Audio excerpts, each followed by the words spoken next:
Ayun, hello po, ayan.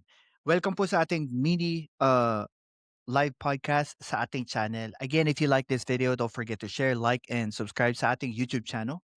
And, ngayon po, pag-uusapan naman natin itong, pag-uusapan naman natin itong pinakamalaking war drills, yung balikatan exercises na pinakamalaki sa kasaysayan po ng Pilipinas, knowing that we are undergoing issues with the China from the West Philippine Sea and also yung US-Iran war.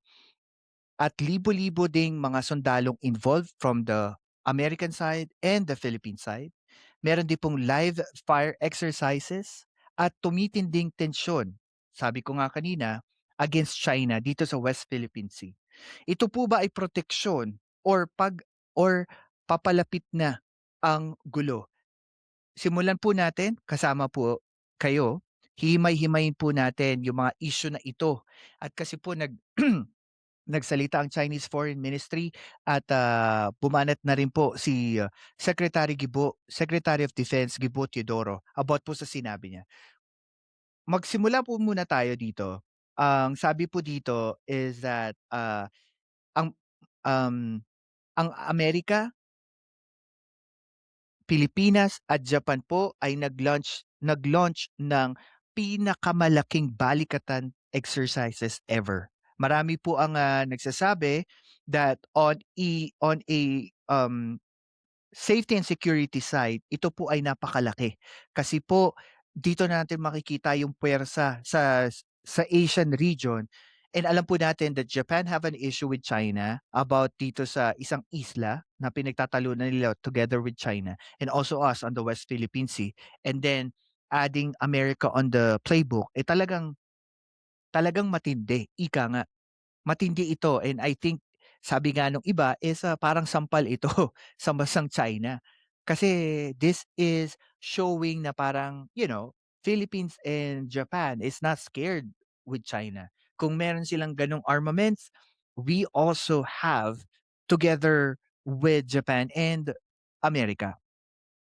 Kasama po dito sa balikatan exercises is yung, ah, live fire drill na ginagawa po tsaka maritime operation, yung paggamit po ng mga sasakyang pandigma, mga missiles, mga armaments, 'di ba? Sa balikatan exercises ginamit po, and I think, isa ito sa pinakamalaking ginastusan ng mga bansang involved like Philippines para po i-strengthen yung ating defense capabilities natin. Kaya ako naniniwala ako na that the president is doing his job to protect the country. Marami ang mga kritiko ng ating pangulo na sinasabi na parang mahina siya sa ganitong aspeto, hindi niya kayang protektahan ng Pilipinas sa China, ganyan ganyan. Pero nakikita po natin dito that this is one part that the government led by President Bongbong Marcos, we can see here na talagang there is a push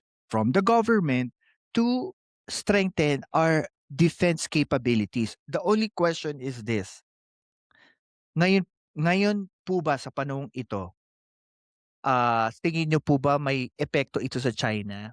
At sa mga kapwa natin Pilipino, tingin niyo po ba itong balikatan exercises na 'to can prove to Filipino people that the president is serious? The president is serious about our defense, 'di ba, alliances with other bigger countries.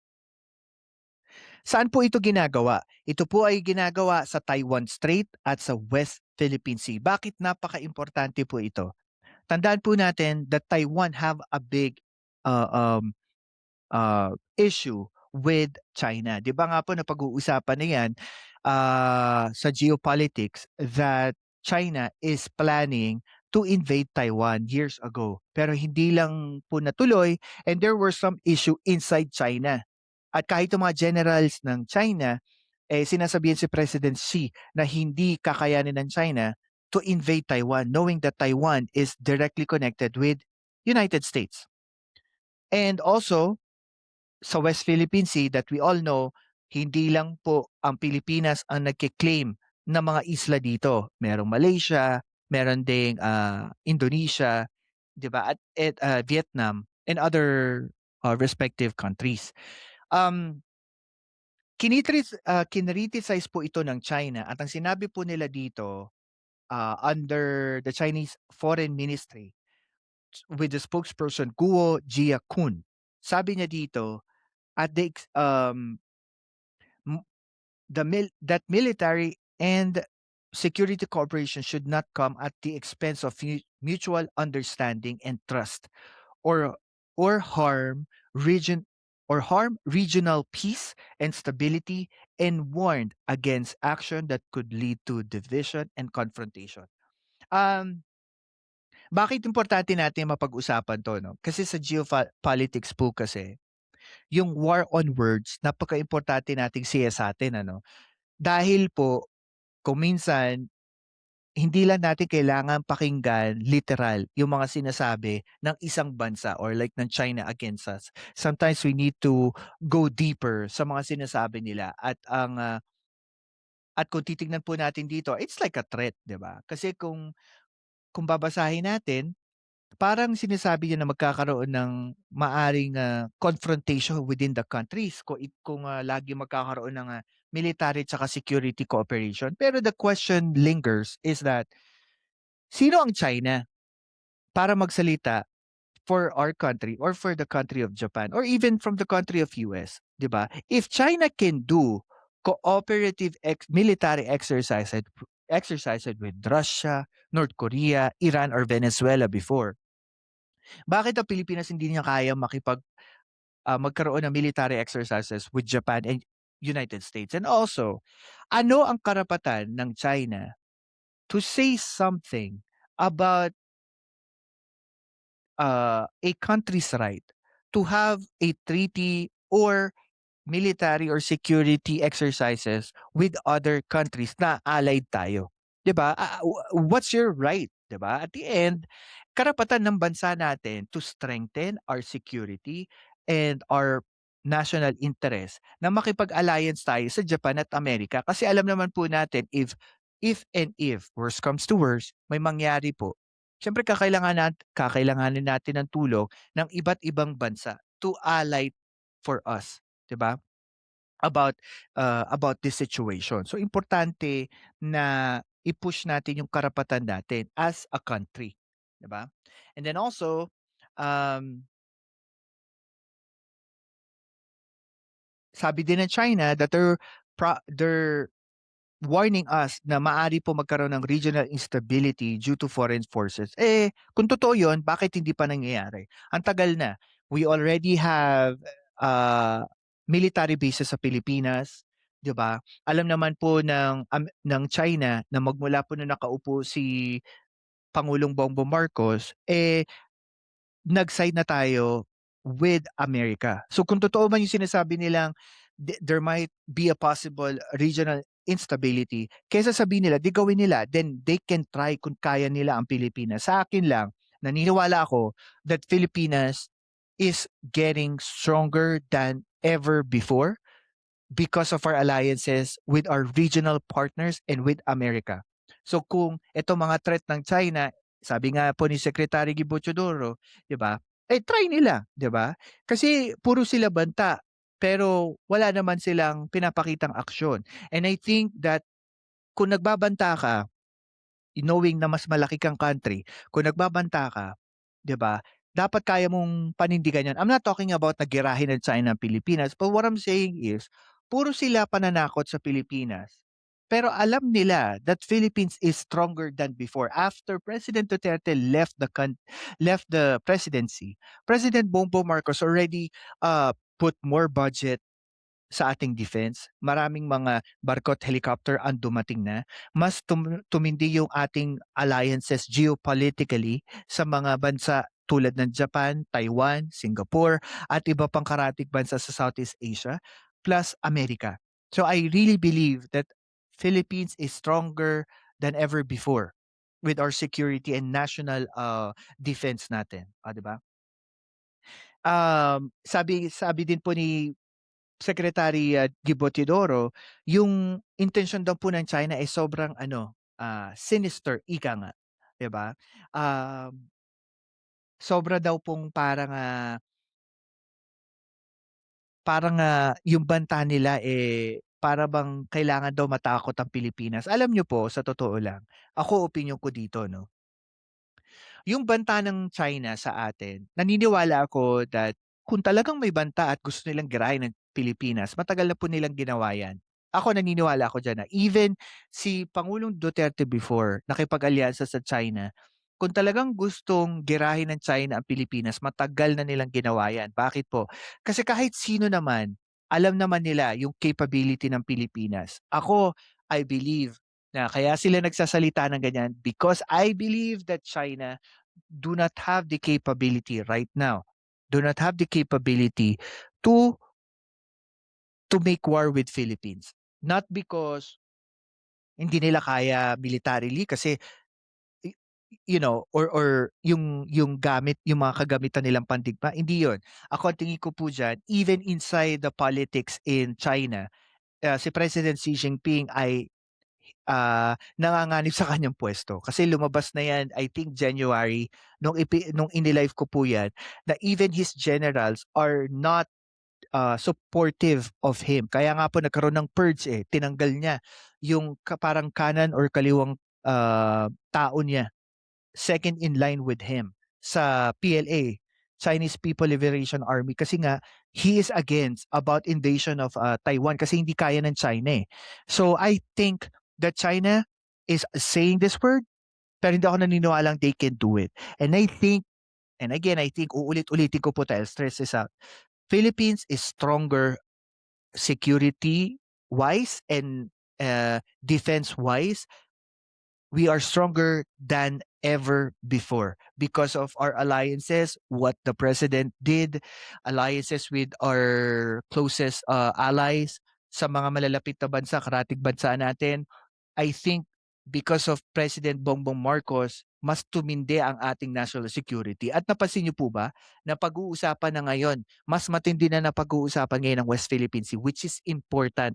Kasi po pag hindi pinag-usapan yan, diyan po nakakapasok ah, yung mga ideology ng ibang bansa, 'di ba? Yung mga idea nila na parang okay lang na parang i-invade tayo ng ibang bansa kasi mahina tayong bansa. Hindi po, naniniwala ako that the Philippines is stronger than ever before nung pag-uupo po ni President Bongbong Marcos. Yan po ang aking personal na paniniwala diyan. Okay, and then also, sabi nga din po dito at ang tingin po ng ating gobyerno that this balikatan exercises is a collective deterrence. Ano pong ibig sabihin nito?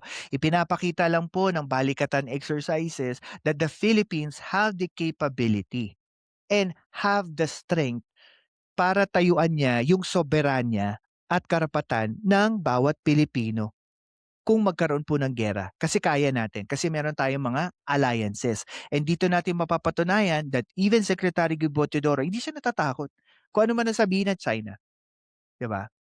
Kasi bilang secretary ng defense at pinamumunuan mo yung ahensya na yon, 'di ba? Dapat importante malaman ng mga Pilipino that hindi tayo matakot sa China, 'di ba?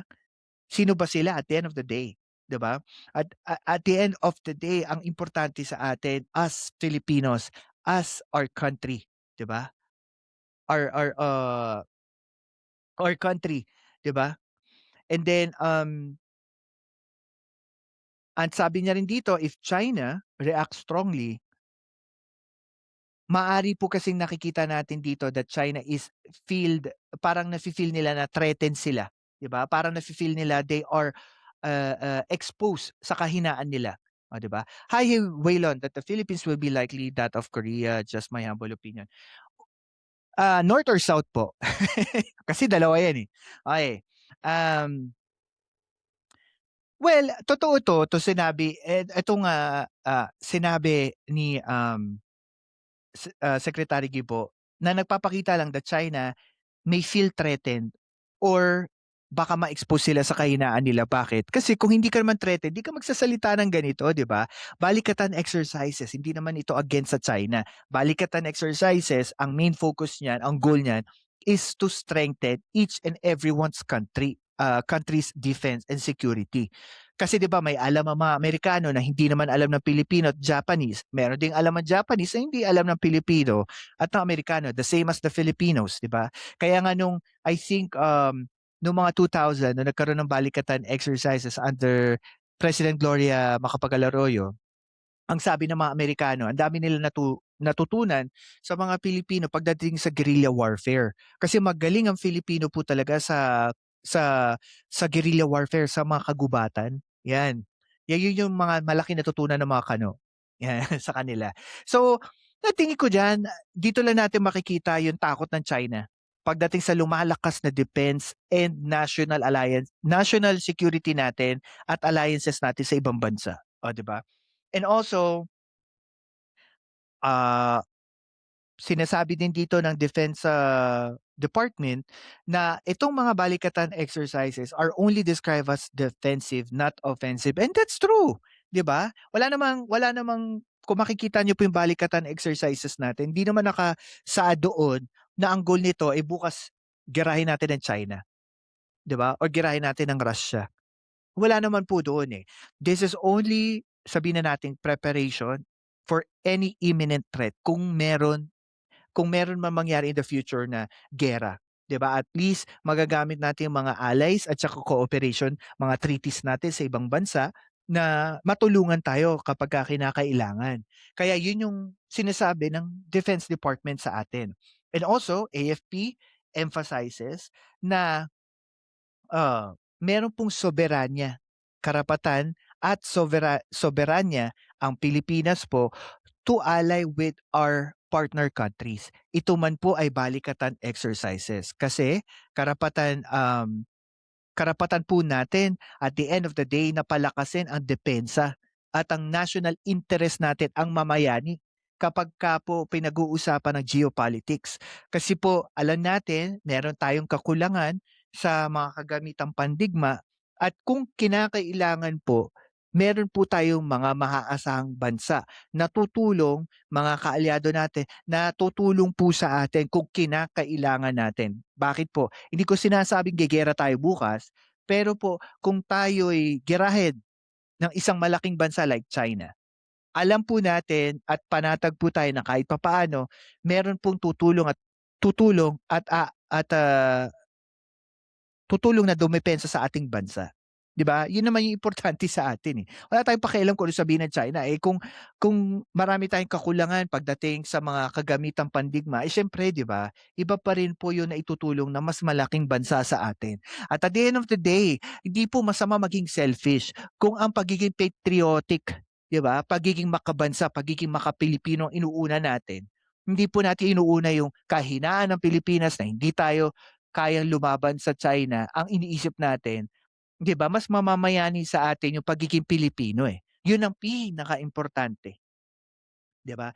Um, Also, dito rin po sa EDCA o sa balikatan exercises, pinaliwanag din po ng, Defense Department na ito po ay, nagkakaroon po ng palitan. Palitan ng mga tropa ng, armed forces at mga kagamitan po para makita po nila yung mga bagong gamit na pandigma at saka yung iba't ibang mga estilo at mga pattern ng makabagong, giyera ngayon. Kasi 'di ba nakikita niyo sa Israel, sa Iran war, 'di ba makikita niyo na gumagamit na po ang Iran ng drone o doon sa giyera din ginagamit na nila mga drone, mga computer, mga cyber espionage, 'di ba? Gumagamit na po ng satellite ang Amerika kung saan sila magta-target ng mga ita-target nilang mga pasasabugin. So, marami na po makabagong kagamitan ngayon ginagamit sa giyera, hindi lang po